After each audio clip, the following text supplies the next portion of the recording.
Assalamualaikum warahmatullahi wabarakatuh. Alhamdulillahirabbil alamin. Wassalatu wassalamu ala asrafil anbiya'i wal mursalin sayyidina wa maulana Muhammadin wa ala alihi wa sahbihi ajmain, amma ba'du.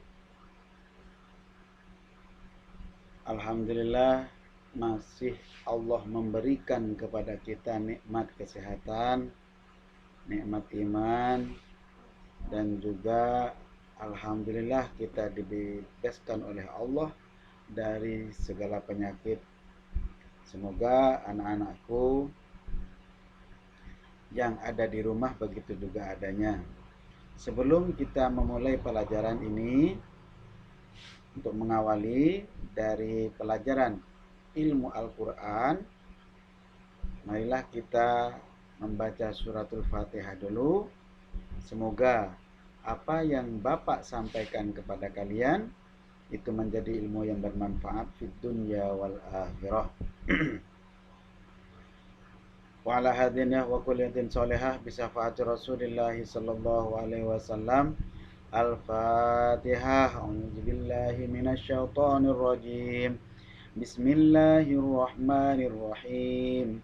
Alhamdulillahi rabbil alamin. Ar-Rahmanir-Rahim. Maliki yaumiddin. Iyyaka na'budu wa iyyaka nasta'in. Ihdinas siratal mustaqim. Siratal ladzina an'amta 'alaihim ghairil maghdubi 'alaihim waladdallin. Amin. Bismillahirrahmanirrahim. Pelajaran sekarang yang akan Bapak sampaikan adalah ilmu Al-Quran hadis, yang merupakan bagian dari ilmu Al-Quran, ya. Al-Quran hadis yang sekarang ini yang Bapak sampaikan kepada kalian adalah surah An-Nasr. Nah, di situ bisa kalian buka pada halaman kedua. Bab pertama adalah surat An-Nasr. Kompetensi dasarnya menghayati ajaran yang terkandung dalam surat An-Nasr. Surat An-Nasr ini merupakan surah yang ke-110, terdiri dari 3 ayat. Kemudian maksudnya tujuannya adalah terbiasa mengamalkan isi kandungan yang akan dijelaskan nanti di bawah dari surat An-Nasr ini, ya, dalam kehidupan sehari-hari. Kemudian memahami arti dan isi kandungan surat An-Nasr juga. Nah, dan juga di situ ada menulis, tapi Bapak tidak mau menyuruh nulis kepada kalian, ya, insyaallah. Nah, di situ akan diterangkan juga mulai dari ayatnya, kemudian arti dan isi kandungannya. Yang berikutnya adalah lafal surah An-Nasr. Mari kita baca bersama-sama. Tirukan Bapak cara membacanya, ya.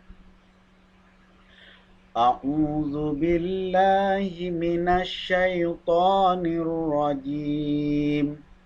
Bismillahirrahmanirrahim. Idza jaa nasrullahi wal fath wa ra'aitan nasa yadkhuluna fi dinillahi afwaja fasabbih bihamdi rabbika wastaghfirhu.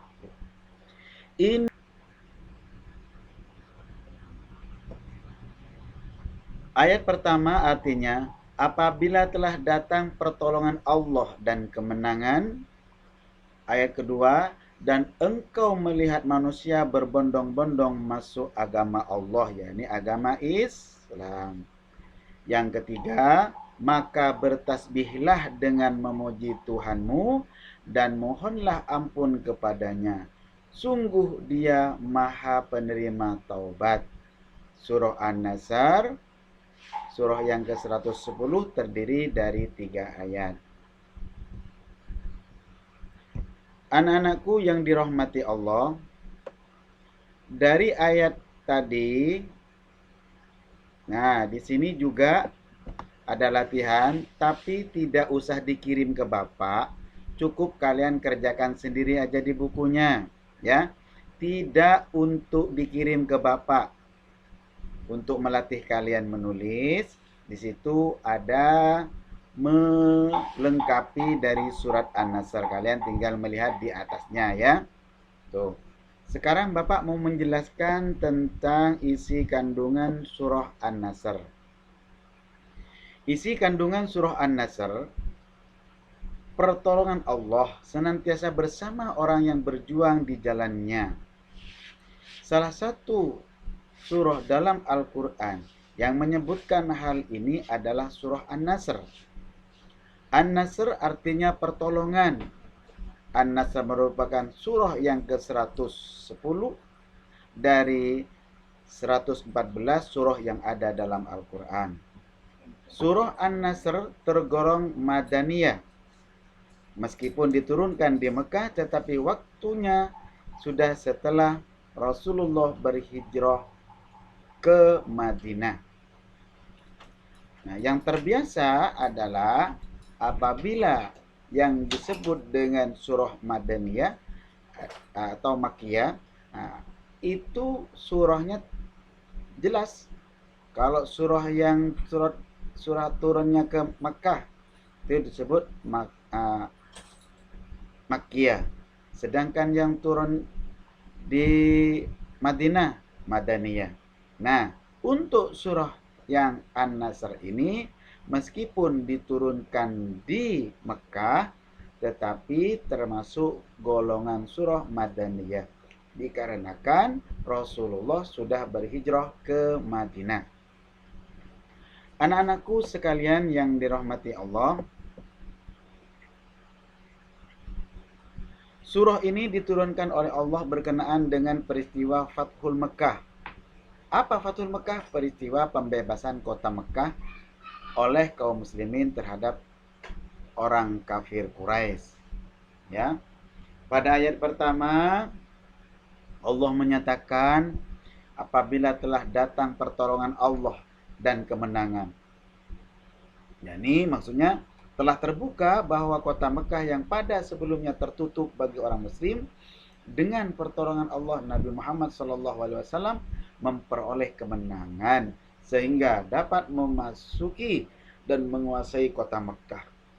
Berhala-berhala yang ada di sekeliling Ka'bah saat itu dihancurkan oleh pasukan-pasukan Islam, yaitu pasukan Nabi Muhammad. Kemenangan inilah yang disebut dengan Fathul Mekah. Ya, ada yang penjelasan yang lain.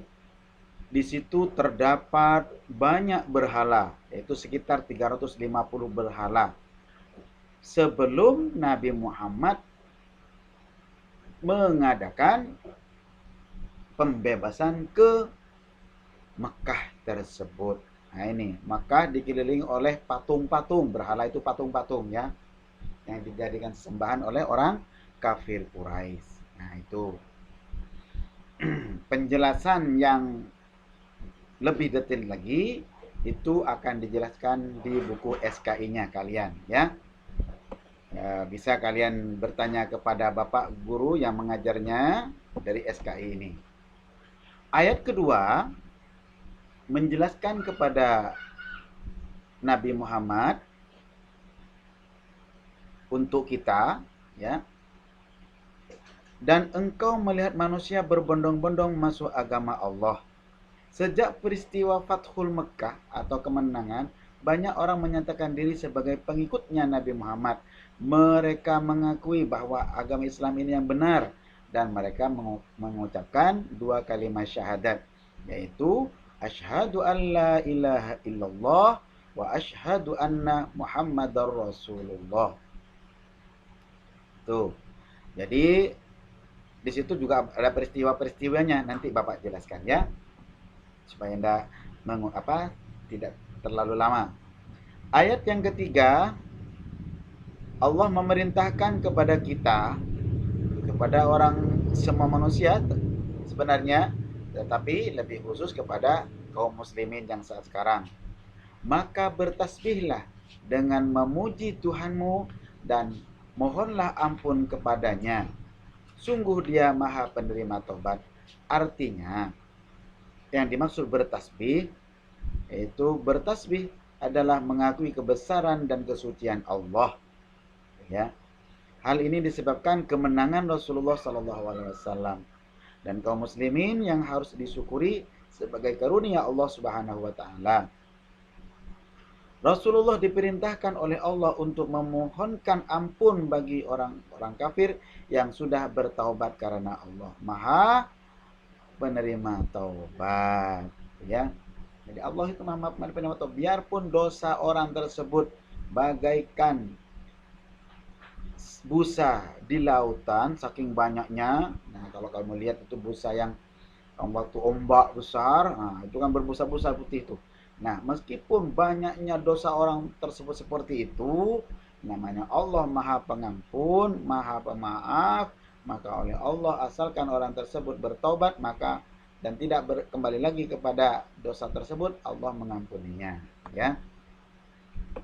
Berikutnya, Surah An-Nasr menceritakan tentang pertolongan Allah dan kemenangan Rasulullah atas kota Mekah yang awalnya dikuasai oleh orang kafir Quraisy. Untuk itu Allah memberikan perintah kepada Nabi Muhammad SAW untuk memahasucikan Allah dan dengan cara memuji dan mensyukuri kemenangan yang telah diraihnya serta memintakan ampun kepada orang-orang yang salah, yang kafir awalnya ataupun yang berdosa awalnya, untuk diampuni dosa-dosanya oleh Allah Subhanahu wa taala. Nah, kemudian juga memintalah pertolongan hanya kepada Allah, jangan sekali-kali menyekutukannya atau meminta kepada sesuatu selain Allah. Makanya Allah adalah sebaik-baiknya penolong. Surah An-Nasr memberikan semangat akan datangnya pertolongan Allah kepada Nabi Muhammad SAW dan kaum muslimin.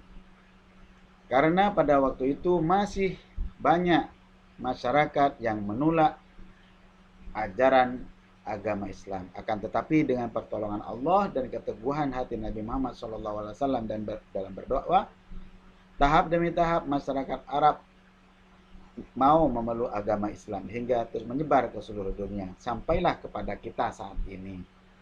Janji bahwa pertolongan Allah Subhanahu wa taala akan datang dan Islam akan mendapatkan kemenangan telah terbukti dengan adanya manusia yang berbondong-bondong masuk agamanya Allah. Perintahnya di dalam surat tersebut disuruh bertasbih. Ini bertasbih apa tasbih tersebut? Nah, ini mensucikan Allah dan juga memuji Allah, mengucapkan alhamdulillah. Itu ya. Bukan hanya subhanallah, subhanallah, alhamdulillah, alhamdulillah. Ya, bukan seperti itu juga. Yang maksudnya orang tersebut di dalam melaksanakan ibadah kepada Allah, yaitu dengan bersungguh-sungguh, jangan sampai menyekutukan Allah. Apa menyekutukan Allah itu? Yang disebut dengan menyekutukan Allah adalah orang tersebut jangan sampai menyembah ada Tuhan selain Allah. Kebenaran pasti akan datang dan kebalikan pasti akan binasa. Itu pasti sudah. Tapi itu semua tidak langsung plek. Nah, gitu. Tetapi dengan cara bagaimana kita memohon kepada Allah, memohon pertolongan kepada Allah dan berjuang di dalam melaksanakan kebenaran ini. Pertolongan Allah akan datang kepada orang-orang yang memperjuangkan kebenaran. Kita harus gigih dan bersabar dalam memperjuangkan kebenaran. Selama kita masih benar, maka Allah akan memberikan kepada kita yaitu kemenangan, ya.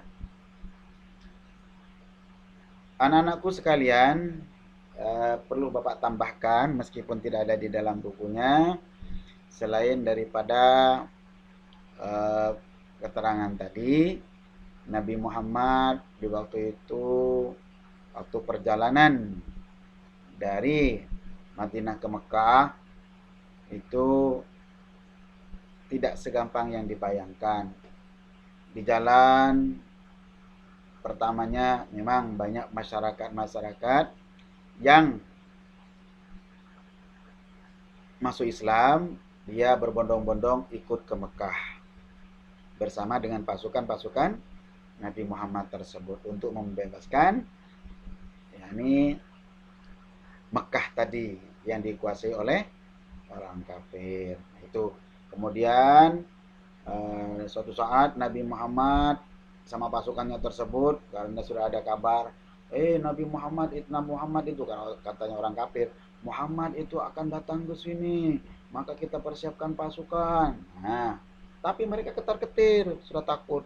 Banyak yang dibawa oleh Nabi Muhammad. Nah, setelah itu, itu Abu Sufyan sebenarnya yang bilang begitu. Nah, kemudian diutus dulu oleh Nabi Muhammad. Diutus Sayyidina Ali, datangin li, itu li. Nah, itu. Kemudian didatangi yang namanya Abu Sufyan, mengadakan negosiasi. Nah, oke.